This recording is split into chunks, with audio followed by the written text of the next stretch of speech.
All of the softwares, no matter which one you choose, all have similarities. You can take the information you learn from one and move it to another. Like, that's why learning Unreal Engine is really fast and easy for me, because it's very similar. Some of the words change, some of the workflow changes, but what you're trying to do in the foundation and the fundamentals of what you're learning in any of the applications will transfer to the other. So I want to get the FOMO out of the way and get the fear out of the way that you're making the wrong choice, because I want to help you make the right choice for you and what you think is going to be fun. If you're thinking about learning 3D, no matter what you choose, whatever path you take, it's not wasted time. You're not doing anything wrong. Let me tell you why I know that is because I started with Blender, then I learned Cinema 4D, then I learned 3ds Max, then I went back to Cinema 4D, and now I'm learning Unreal Engine. I also learned how to do Unity a little bit as well, but more Unreal Engine really on that end. And then for render engines that I know how to use, I started with Mental Ray, that's back in the day. Then I really got into Redshift, but where I worked, we didn't have that at first. I had to convince them to get it.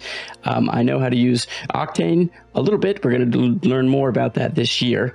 We're going to also, I'm talking about V-Ray. I learned how to do that. And then I also learned Arnold, because Arnold became part of 3ds Max when I was part of it. And I also know how to do just the physical standard render and those things as well. I've learned a lot of things over the past like 8 years or whatever I've been doing this. And they're all the same. None of them are perfect. They all have their strengths, they all have their weaknesses. There's not one to rule them all. But there are ones that could be the right fit for you. And so hopefully I can shed some light on that for you in this video. It's just a process. You're not going to hop in, become an expert at anything, but you might find something that you really enjoy and just lean into it. Don't be afraid that you're missing out on other stuff. Just lean into what makes you happy and have fun with it. And that's how you learn it, man. That's it.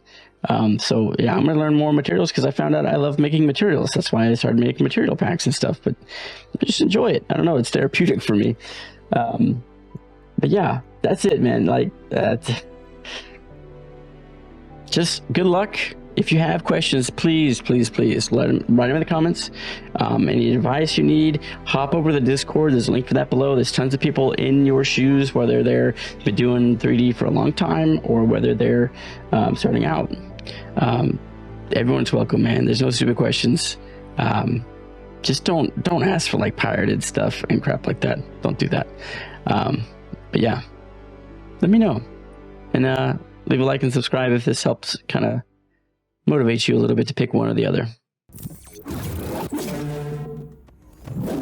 Hey, what's up? I'm Kirk of Effectatron, and I'm going to talk to you a quick overview of, how to learn 3D, if you should learn 3D, and then kind of focus in on which 3D application you should learn in 2025 if you're just getting started out, or you just want to make a shift in what you're doing and kind of focus more on one thing. So I'm going to talk about Blender, Cinema 4D, Redshift, Octane, Substance, Max on 1, is that worth it? Adobe stuff a little bit, Unreal Engine we'll definitely talk about as well, and then 3ds Max and Maya as well. So we're just going to do a very quick, unbiased, this is what I've found to be the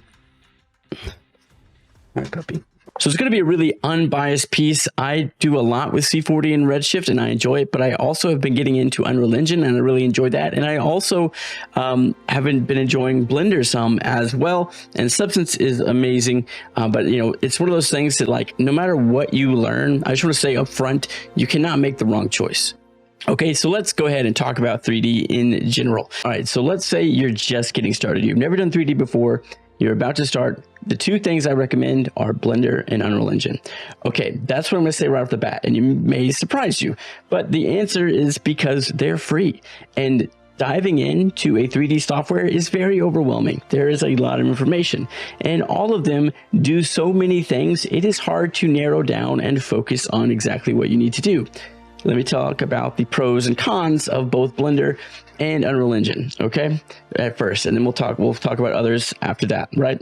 So let's say you want to make products, you want to make little tiny shorts, maybe like short films, not shorts. You could make little tiny shorts, I guess. You want to do 3D printing stuff. You want to get into just creating things that look cool, or that is either artistic or photorealistic, and creating things that don't really exist, but wearing all the hats of being a videographer, a director, someone who actually crafts it and builds it, but getting to do all of that from your desk without the expense of anything, because Blender is free. That is why I would recommend Blender.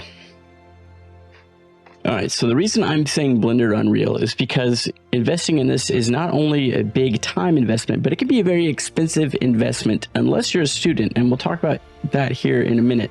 If you're a college student, or you can get access to a student, become a student to get access to whatever the student license and stuff, then it's not very expensive to dive into Cinema 4D.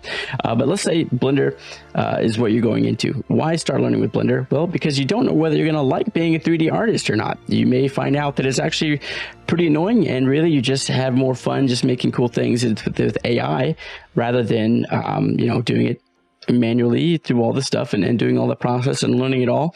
And so it's not for you, and that you have wasted no money. You've not wasted your time. You've learned things, something valuable about yourself. Okay, so being a 3D artist can be challenging. It can be challenging finding work. It can be challenging dealing with clients as well, anything freelance like that, or maybe you just want to do it as a hobby. In that case, I would definitely recommend, starting with Blender or Unreal Engine, because you're only investing your time at that point, which is always a good thing for a hobby, I feel like. But so so find out if you like being a 3D artist, and then we'll talk about the next step after that later on. So if you want to do products, small little things, detail-oriented things, you want to do the crafting side of something like building, modeling, sculpting, even stuff like that. You want to really control the details and everything about it. And that focus, you're going to want to learn either Blender, Cinema 4D, 3ds Max, or Maya, and lean more heavily towards Cinema 4D and Blender. Now, if that sounds cool, but really what you want to do is you want to make worlds. You want to make environments. You want to make, like you love gaming, right? But you don't want to make games. You just want to make like the cinematics from games. And not just that, like you want to make stories. You want to tell stories. You want to be able to create characters, create lighting, create sets and everything, and then act it out, record it, and create it. Be a filmmaker from your room with zero budget, $0. Then Unreal Engine is perfect for you, because the amount of training and content that's available for both Blender and Unreal Engine is astronomical, which is both good and bad. There's a lot of noise out there for both of those things. And I'm going to craft a list of my favorites from what I've learned while learning them. But basically, the problem with things being free is you get a lot of people that think, oh, I know enough. I've seen enough tutorials. I can start teaching, which is fine. Some of them are really good. Some small channels are good. Some small channels are bad. Some big channels are bad. Some big channels are good.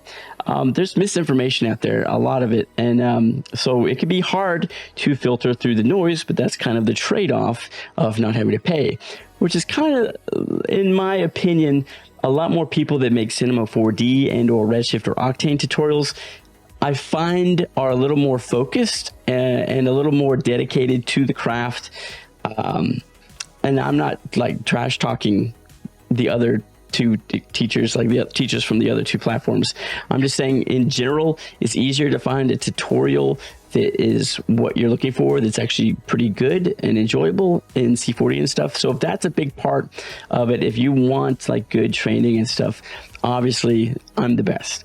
But there are others who are really good as well. And I can make a list. I'm going to make a list of all my favorite C4D and Redshift teachers and stuff like that as well later on. But basically, that's one thing you need to worry about. Blender, there's like so many plugins. It's like Blender is great. You can do all this stuff, but there's like 50 billion plugins, and do all these plugins update. And Blender updates almost faster than Unreal Engine 5 updates. And then all your plugins break and you have to wait for your plugins to fix and all this stuff. And a lot of these things, like you don't even know, these aren't even on your radar as someone starting out. So just know that Blender has plugins that can make it do amazing things. And some of those plugins cost money. That's an easier pill to swallow when the software is free. Exact same thing with Unreal Engine, plugins, assets, whatever. They're going to cost, but that's easier. Now, the thing is with C4D and Redshift, those assets and training and stuff also can cost, but they also have a lot of good free stuff as well. Yeah, so we'll talk about the strengths of each of these platforms in their own. But I wanted to make sure that people knew, like, Unreal Engine is the big picture software. It's like telling the story. It's doing this. And then the C4Ds and the blenders are the details. They're the detail oriented, the small things, crafting, you know, the bottle that's going to be on the table, that's in the shed, that's in the field, that's on the planet, like that. That's the Unreal. And then this plugs into that, right? So you can do it across all of it. They all work together. Cinema 4D works well with a lot of good stuff, Unreal Engine and stuff really nicely. So does Blender. But whatever. C4D has a live link to it, which somewhat works. And then Unreal Engine supports Redshift materials, stuff like that, but they're all node-based. Basically, they all work the same. All the material creation, I can dive into an Unreal Engine material and understand exactly how it's being built because I know how to do it in Redshift, and because I knew how to do it in Mental Ray. You know, like it just, they all carry over. You know, they just have different verbiage for stuff. All right, so let's talk about the strength of Cinema 4D to a new student. All right, check this out. If you are a student, you can get Cinema 4D for $60 a year for 1 year. That's a good investment. You get Maxon 1's suite, which is huge. You get access to everything in the asset library and stuff. And that is C4D's strongest trait. The thing it has over every other software is the asset library. Now, the asset browser is only included, completely unlocked with the Maxon 1 subscription, which sucks because the Maxon 1 subscription is basically $35 more a month. Now, you also get Universe, Forger, ZBrush, and Red Giant with that. I don't want any of that. I just want the Maxon assets, and I don't have an option to get that. I have to get all the other stuff I don't want and pay $35 a month just for that. And I don't think the assets in the asset library are worth $35 a month. That's just me being straight honest with you.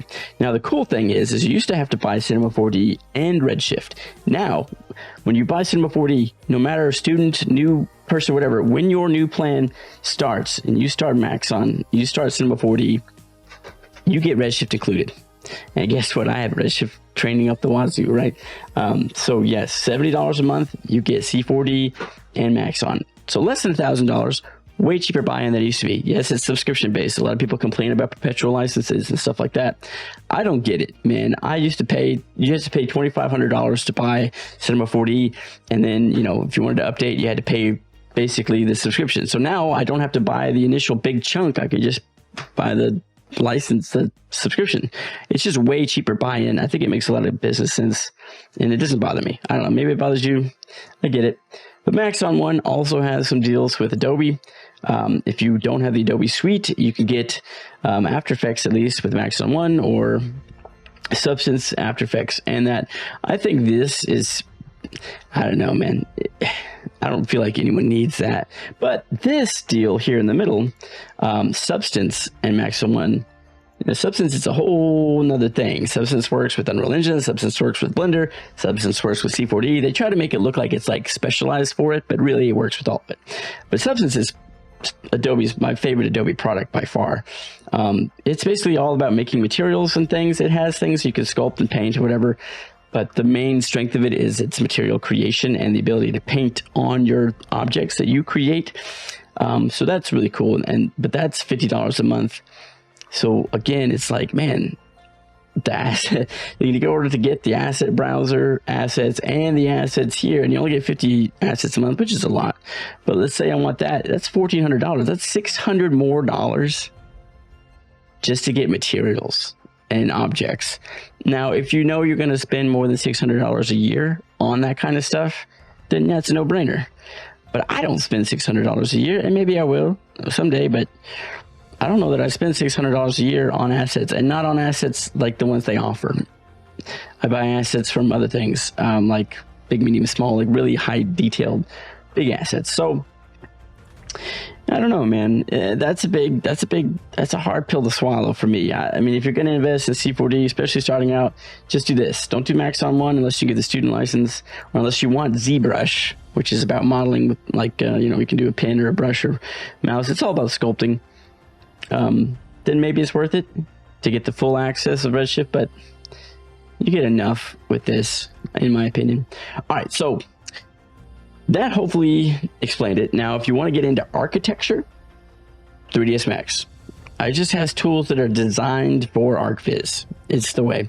And then honestly, for a render engine with those, I mean, Arnold comes with it. It's pretty great, but a lot of people like Corona, and V-Ray is still a pretty strong thing, especially with assets for ArcViz, because it's such a huge base already for that. And then on top of that, for Maya is there because it's you want to animate characters, right? You want to get into movies and rig monsters and spiders and people and, you know, animation like that. That's Maya's strength. So C4D and Blender's strength, details, creating. The strength of C4D over Blender is definitely the UI, the user experience. It's easier to learn, there's less noise, and also it's just nicer looking and it works very well. It's very, very stable software. And it now comes with Redshift, which is my favorite render engine. But there are strengths of Redshift and the strengths of Octane as well. And now maybe Octane's a little easier pill to swallow. Now that I don't have to pay extra for Redshift, I can now pay extra for Octane instead if I wanted to. For whatever. But that's pretty much it when it comes to that. So like if you're starting out brand new, start with Blender, start with Unreal Engine, if that's what you want to do. So Blender's for the small things, crafting things. Not necessarily, you could do big scenes, but if you want to do animation, like real, like chunky animation, like over 30 seconds of stuff, Unreal Engine. The assets and training available to that is insane. The training on the website is fantastic. There's also the downside of Unreal Engine is that it's not purely for motion graphics. It is just now getting there. So a lot of the information you'll find will either be outdated or not relevant because it's about making games. So it's like, well, how to optimize your scene for the frame rate. We don't give a crap about frame rate. We want render times, right? And so figuring that out is another challenge, but it's pretty easy. The content is growing already. Like people are switching over. I'm probably going to switch over. Not fully. I still like Cinema 4D and Redshift enough that I'm going to definitely keep using that. But I'm really, really enjoying the way Unreal Engine works. And I'm going to have a video where I made a project in Unreal Engine and a project in C4D and like compared the workflow. And then I'm also going to do one where I make a clone scene in one and the other that look exactly the same, and see how that goes. But yeah, I really enjoy Unreal Engine, the way it works. It's also not perfect. There's some weird things about it, but C4D opens up in a few seconds. It has everything you need right there in front of you. It's great. No plugins needed. You can do plugins and stuff. Kipash Cargo is one of my favorite plugins. They just need to update it.